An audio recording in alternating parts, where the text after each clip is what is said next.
باقاعدہ ایک جنگ شروع ہو گئی ہے۔ ایران نے کئی بحری جہازوں کو نشانہ بنایا اور یہ وہ بحری جہاز ہیں جنہیں امریکہ گزارنے کی کوشش کر رہا تھا عمان کے قریب سے ایک نئی راہداری میں سے۔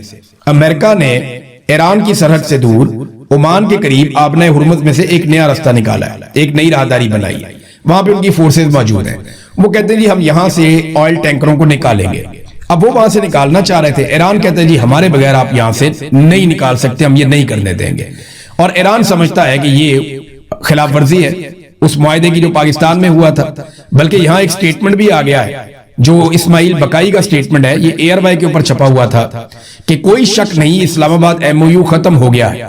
ترجمان ایرانی وزارت خارجہ اسماعیل بقائی، یعنی جو ہم جس پہ اترا رہے تھے، جس پہ ہم بہت بات کر رہے تھے اسلام آباد ایم او یو کی، وہ ایرانی وزارت خارجہ کے جو ترجمان ہے وہ کہتے ہیں جی وہ تو ایم او یو اب ختم ہو گیا، یعنی اس کی تو خلاف ورزی ہو گئی، کیونکہ امریکہ نے بہت بمباری کی ہے پچھلے 3 دن میں ایران پہ۔ باقاعدہ اب ایک جنگ شروع ہو چکی ہے۔ ڈونلڈ ٹرمپ نے کانگریس کو بھی آگاہ کر دیا ہے اور یہ بتا دیا کہ اب لڑائی ہوگی، اور باقاعدہ احکامات جاری کر دیے گئے ہیں۔ حملوں کی ایک کے بعد ایک لہر آ رہی ہے۔ ایران جوابی حملے کر رہا ہے۔ ادھر سعودی عرب نے اٹیک کر دیا ایک ایئرپورٹ پہ یمن میں، اور یمن کے جو حوثی ہیں انہوں نے اٹیک کر دیا سعودی عرب میں ایئرپورٹ کے اوپر، اور وہاں پہ کچھ آگ کے شعلے اٹھتے ہوئے دکھائی بھی دیے۔ لیکن سعودی سورسز یہ کہہ رہے ہیں کہ انہوں نے تمام جو میزائل مارے گئے تھے یا راکٹس مارے گئے تھے یمن کی جانب سے، ان تمام کو انہوں نے ہوا میں تباہ کر دیا۔ تو خطے کی صورتحال کوئی بڑی اچھی نہیں ہے، عجیب و غریب صورتحال پیدا ہو گئی ہے۔ یہاں ڈونلڈ ٹرمپ نے ایک سٹیٹمنٹ دیا جس کا جواب ایران نے دیا۔ ڈونلڈ ٹرمپ نے دوبارہ اعلان کر دیا کہ آبنۂ ہرمز کی ہم ناکہ بندی کر رہے ہیں اور گزرنے والے ہر جہاز سے 20% ہم فیس وصول کریں گے۔ یعنی امریکہ وہاں پہ ناکہ بندی کرنے جا رہا ہے آبنۂ ہرمز کی، اور جو جہاز وہاں سے گزرنا چاہتا ہے وہ ڈونلڈ ٹرمپ کو 20% دے دے، یعنی جتنے کا وہ مال لے کر جا رہا ہے، فرض کریں اس جہاز کے اندر 10 ارب کا مال ہے تو 2 ارب روپیہ ڈونلڈ ٹرمپ کو دے دیں اور جہاز آپ وہاں سے نکال کر لے جائیں۔ تو یہ جناب اب ڈونلڈ ٹرمپ نے اس قسم کی بات کی ہے۔ اس کے جواب میں جو ایرانی وزیر خارجہ ہیں انہوں نے بڑا مزیدار رپلائی دیا۔ انہوں نے کہا جی کہ ایران ہمیشہ سے آبنۂ ہرمز کا محافظ رہا ہے اور ہمیشہ رہے گا، اور یہ جو ڈونلڈ ٹرمپ نے آبنۂ ہرمز پر فیس وصول کرنے کا جو بیان دیا ہے، انہوں نے کہا جی بالکل درست بیان ہے ان کا۔ جو بھی آبنۂ ہرمز میں کمرشل جہازوں کو محفوظ راستہ فراہم کرتا ہے اس کو اس کام کا معاوضہ ملنا چاہیے، اور ہم یہ کام کرتے رہے ہیں۔ انہوں نے مزید کہا کہ 20% بہت زیادہ ہے، ہم دام بہت مناسب رکھیں گے۔ یہ جناب ایران اس وقت کہہ رہا ہے کہ جناب ہمارا کنٹرول ہے، ہماری جگہ ہے، یہاں سے جو گزرے گا ہمیں فیس دے کر جائے گا، جبکہ ڈونلڈ ٹرمپ نے 20% فیس رکھ دی ہے۔ تو وہ جو ایک سارا ماحول بنا تھا، جنگ بندی کا، معاہدے ہو رہے ہیں، بات چیت ہو رہی ہے، وہ تو سارا پڑ گیا کھٹائی میں۔ اب جب امریکہ کو دوبارہ فیس سیونگ چاہیے ہوگی تو امریکنز پاکستانیوں سے رابطہ کریں گے اور دیگر جو فریق ہیں ان سے رابطہ کریں گے، اور ہم دوبارہ سے امریکہ کو فیس سیونگ دیں گے تو پھر سے ہم کہیں گے جناب ہم ثالثی کروا رہے ہیں، ہم بہت طاقتور، بہت بڑے ہو گئے ہیں، جبکہ ہمارا بلوچستان، ہمارا کشمیر، ہمارا پاکستان جس طرح جل رہا ہے، جن حالات میں وہاں پہ لوگ گزارا کر رہے ہیں، اس کا ہمارے پاس کوئی حل نہیں ہے۔ ملٹری اسٹیبلشمنٹ نے اپنی توپوں کا رخ کر دیا ہے مولانا فضل الرحمان کی طرف۔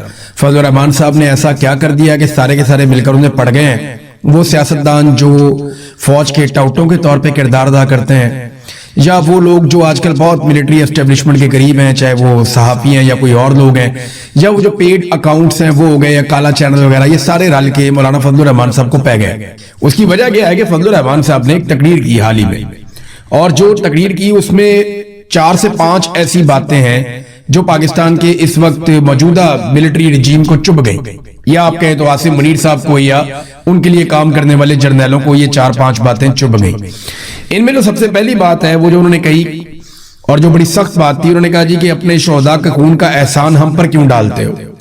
ہم اپنے خون پسینے کی کمائی سے ٹیکس دیتے ہیں، جن سے تمہیں تنخواہ ملتی ہے، تم نے یہ پیٹی اسی لیے پہنی ہے، یعنی جو تم نے یہ راستہ اپنایا، تمہارے پاس یہ آپشن تھی، تم یہاں پہ آ گئے، اب تم بندوق اٹھاؤ، تم لڑو، تو اپنے شہداء کے خون کا احسان ہم پہ کیوں ڈالتے ہو؟ یہ فضل الرحمان صاحب نے ایک بات کی۔ پھر انہوں نے کہا جناب کہ ہم کیوں بندوق اٹھائیں اور کیوں لشکر بنائیں، یہ فضل الرحمان صاحب کی ایک بات تھی، اور اس سے تو انہوں نے ایک بہت بڑی خبر بھی دے دی، بہت بڑا انکشاف بھی کر دیا کہ واقعی میں ملٹری اسٹیبلشمنٹ ایک مرتبہ پھر لشکر بنانا چاہتی ہے، اور وہ لشکر بنا کر عوام کو دہشت گردوں سے یا عوام کو مخالف گروہوں سے لڑوانا چاہتی ہے۔ اور یہ جو اس وقت بلوچستان میں قتل عام ہوا پولیس والوں کا، وہ لوائقین کیا کہہ رہے ہیں وہ بھی اس سے ملتی جلتی بات کر رہے ہیں. میں ان کے اوپر بعد میں جاؤں گا. فضل الرحمان صاحب کی باقی باتیں انہوں نے کہا جی کہ وردی اتار کر الیکشن لڑو اگر تمہیں اتنا ہی شوق ہے. یہ بھی ایک چیلنج فضل الرحمان صاحب نے کیا ہے. اس پہ بہت غصہ چڑھتا ہے فوج کو ہمیشہ. وہ یہ کہتے ہیں کہ آپ انکنڈیشنلی اس بات کو تسلیم کریں کہ ہمارا جو چیف ہے یا ہمارا جو آرمی چیف ہے وہ پاکستان کا سب سے مقبول آدمی ہے, وہ ہے پاکستان کا سب سے بڑا ہیرو. اس کو آپ انکنڈیشنلی آپ مان لیں. اس کے راستے میں آپ نے کوئی روڑے نہیں اٹکانے. یہ ہمیشہ سے ایک ہیروئزم, ایک ہیرو گیری کا شکار رہتے ہیں. لیکن معاملہ یہ ہے کہ گراؤنڈ ریئلٹی یہ نہیں ہوتی.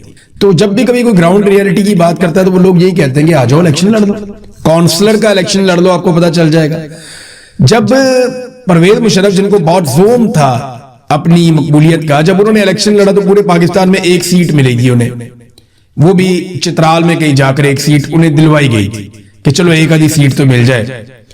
ایک دور تھا وہ یہ فیصلہ کرتا تھا کہ کون حکومت کرے گا کون حکومت نہیں کرے گا, کس کو کتنی سیٹیں دلوانی ہے, کون سی جماعت کہاں سے نکال کے کیسے بنانی ہے. ایک دور وہ بھی تھا نا. ایک دور وہ تھا کہ پرویز مشرف نے اپنی پارٹی بنائی, الیکشن لڑا ایک سیٹ, اور وہ بھی دلوائی گئی جا کے چترال سے پہاڑوں کے اوپر. تو وہ جو فضل الرحمان صاحب نے کہا نا کہ وردی اتار کے الیکشن لڑو, لگ پتا جائے گا آپ کو, تو اس سے بڑی تکلیف ہوتی ہے. پھر انہوں نے کہا جی کہ یہ جو ملٹری اسٹیبلشمنٹ کی جتنی حکمت عملی ہے یا ان کا جو بیانیہ ہے وہ مکمل طور پہ تباہ ہو چکا ہے. امن و امان ناپید ہے. خیبر پختونخوا اور بلوچستان کے معاملات انہوں نے کھول کر رکھ دیے. پھر فائنلی انہوں نے ایک اور بات کہی کہ پاکستان کے تعلقات ہماری حرکتوں کی وجہ سے خراب ہو رہے ہیں. ہمارے آس پاس جتنے ممالک ہیں ان سب کے ساتھ ہم نے اپنے تعلقات برباد کر دیے, بلکہ ہم نے دھوکہ دیا. فضل الرحمان صاحب نے آئینہ دکھایا.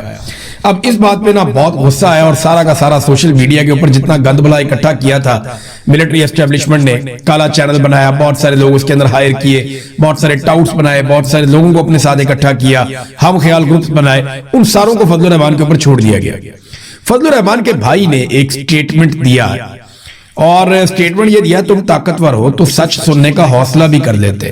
اپنے پے رول پر رہنے والے ڈیجیٹل چینل سے زبردستی ٹویٹس اور پوسٹیں کروانے بلکہ گالیاں دلوانے اپنے لے پالک سیاسی ورکرز اور اپنے نوکر صاحبان جبہ و دستار سے فضل الرحمان کو گالیاں دلوانے سے بہتر تھا کہ جو انہوں نے کہا اس کا جواب دیتے. بلوچستان, خیبر پختونخوا, فاٹا, سندھ, کشمیر, سب پاکستانیوں کو امن دینا کس کا کام ہے؟ تمہارا کام ہے. وردی کس نے پہنی ہے؟ تم نے پہنی ہے. عوام کے ٹیکس سے تنخواہ کون لیتا ہے؟ تم لیتے ہو. جنگ اور فساد میں لڑنے اور جان دینے کا حلف کون لیتا ہے؟ تم. تو لشکر بنا کر بندوق برداروں سے قوم کیوں لڑے؟ بندوق برداروں کے خلاف بندوق قوم کیوں اٹھائے؟ اگر لشکر بن بھی گئے تو تمہارے پاس تو قلعے ہیں, بندوق ہے, ٹینک ہیں, جہاز ہیں, ان کے خلاف لڑنے کا آئینی اور قانونی اختیار ہے. لیکن اس لشکر اور اس قوم کو اب اور بعد میں تحفظ کون فراہم کرے گا؟ یہ بات ٹھیک ہے, میں نے آپ کو پچھلے ویلاگ میں کہی تھی کہ اس سے پہلے جتنے لشکر بنائے گئے نا ان لشکروں نے دہشت گردوں کا خاتمہ کیا, بلکہ زیادہ لڑائی لشکروں نے لڑی. فوج تو لڑائی اتنی لڑتی بھی نہیں تھی. دہشت گردوں کا وہ کیا مقابلہ کرے گی اپنے علاقوں کے اندر, اپنے شہروں کے اندر؟ انہیں تو وہاں سمجھ بھی نہیں آتی تھی. ان علاقوں کے بارے میں جو لوگ جانتے تھے انہوں نے لشکر بنائے اور وہ دہشت گردوں سے لڑے. لیکن ہوا کیا؟ بعد میں ان کا قتل عام ہوا. دہشت گرد تو اس وقت ہار گئے, لیکن بعد میں ٹارگٹ کلنگ شروع ہو گئی, اور اس لشکر میں شامل لوگوں کو ایک ایک کر کے, کوئی بازار میں جا رہا ہے, کوئی گاڑی پہ جا رہا ہے, کوئی کہیں جا رہا ہے, کوئی ٹریول کر رہا ہے, کوئی گھر میں ہے, انہیں ٹارگٹ کلنگ کیا گیا, ان سب کو مارا گیا. اور یہ ساری چیزیں رپورٹ ہوئی ہیں, میں آپ کو ان کی پوری ایک تفصیلی رپورٹ دوں گا. پھر وہ یہ کہتے ہیں انہیں تحفظ بعد میں کون فراہم کرے گا؟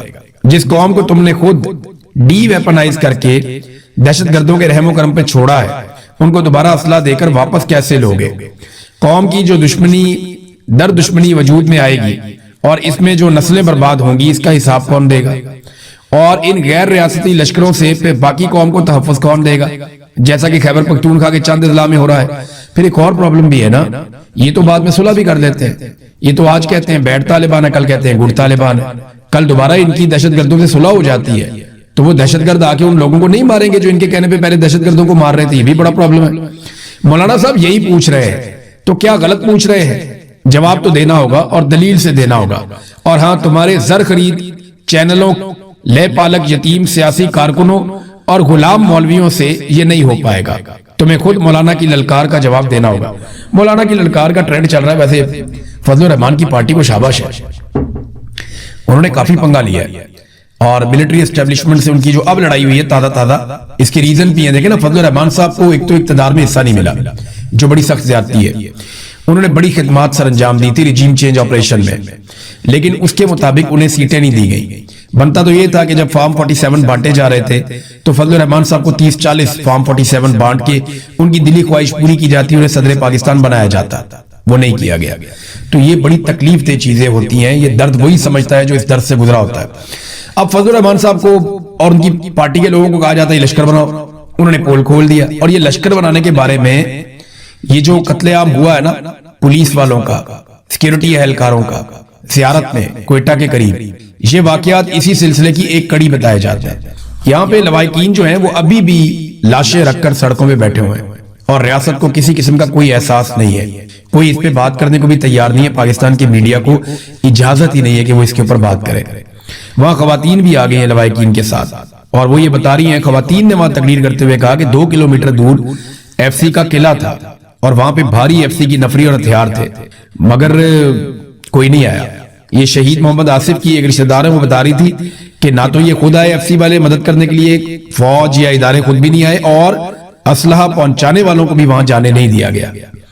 اور وہ کہتے ہیں ہمارا قصور یہ ہے کہ بلوچستان منرل سے بھرا ہوا ہے, معدنیات ہیں بہت زیادہ وہاں پہ, اور آپ اسے ہڑپ کرنا چاہتے ہیں. دہشت گردوں نے ہمارے پیاروں کے چہروں پر تیزاب پھینکا. ایسا ظلم تو فلسطین میں بھی نہیں ہوتا. تو ہم دعا کرتے ہیں کہ یہ آخری شہدا ہو پولیس کے, سیکیورٹی فورسز کے. لیکن یہ لیویز کے ساتھ, پولیس کے ساتھ لگاتار ہو رہا ہے, لمبے عرصے سے ہو رہا ہے. تو ناظرین, فضل الرحمان صاحب کی تازہ لڑائی ہوئی ہے, اور لڑائی کا ریزن یہ ہے کہ ملٹری اسٹیبلشمنٹ نے فضل الرحمان صاحب کو دھوکہ دیا. جو ان کے ساتھ چیزیں طے ہوئی تھی وہ نہیں کی, اور اب فضل الرحمان صاحب سے ڈو مور کی ڈیمانڈ کر رہے ہیں. تو باری باری سب کی باری ہے. اگر سارے اکٹھے ہو کر نہیں لڑیں گے تو یہ سب کو باری باری ماریں گے. یہ بات تو سچ ہے. ابھی تک عاصم منیر صاحب نے کس کس سے لڑائی کی اور کس کس کو فتح کر دیا ڈرا کر دھمکا کر, اور کون کون ایسا ہے جس نے سرنڈر نہیں کیا, وہ میں آپ کو بتاتا ہوں. آرمی چیف بننے کے بعد انہوں نے جو لڑائی کی, ایک تو انہوں نے پیپلز پارٹی اور پی ایم ایل این نے تو فوری طور پہ سرنڈر کر دیا. پی ایم ایل این اور پیپلز پارٹی کو انہوں نے فتح کر لیا, اور ان جماعتوں نے مکمل طور پہ ملٹری اسٹیبلشمنٹ یا آرمی چیف کے سامنے سرنڈر کیا ہے, بلکہ اس لیول کا سرنڈر کیا ہے جو تاریخ میں کسی اور پولیٹیکل پارٹی نے نہیں کیا. آج آصف علی زرداری جو انقلابی بنا پھرتا تھا, وہ یہ کہتا ہے اپنے جلسوں میں کہ جناب ہم اسٹیبلشمنٹ کے ہاتھ مضبوط کریں گے. بلاول بھی اسی طرح کی تقریریں کرتا ہے, جبکہ نواز شریف جو ہے اس کو چپ کا روزہ لگ گیا ہے, اور شہباز شریف اقوام متحدہ تک میں جا کر فیلڈ مارشل کی گردان کرنے سے باز نہیں آتا. تو انہوں نے منہ کے اندر جوتا دبایا ہوا ہے اور پالش میں لگے ہوئے ہیں. تو اب عاصم منیر صاحب کا تازہ مقابلہ تو فضل الرحمان سے ہے, لیکن ابھی تک جو ان کے مقابلے ہونا اس میں پہلا مقابلہ انہوں نے عمران خان کے ساتھ کیا, عاصم منیر نے. تو اس مقابلے کے نتائج یہ ہیں کہ ابھی تک عمران خان ناقابل شکست ہے, وہ ہار نہیں رہا, بلکہ اس نے جیل سے بیٹھ کر عاصم منیر صاحب کو بدترین شکست دی 2024 کے فروری کے انتخابات میں. دوسرا مقابلہ عاصم منیر صاحب کا ہوا تحریک لبیک سے, ٹی ایل پی والوں سے, اور اس مقابلے میں بھی ایسا لگتا ہے کہ وہ دونوں بھائی ہار ماننے کو تیار نہیں ہیں. انہیں ابھی تک جبری طور پہ لاپتہ رکھا گیا ہے, اور کبھی کبھی وہ زور لگاتے ہیں, کبھی سوشل میڈیا پہ, کبھی کسی اور طریقے سے, لیکن پی ٹی آئی نے ان سے بہت بہتر لڑائی لڑی ہے.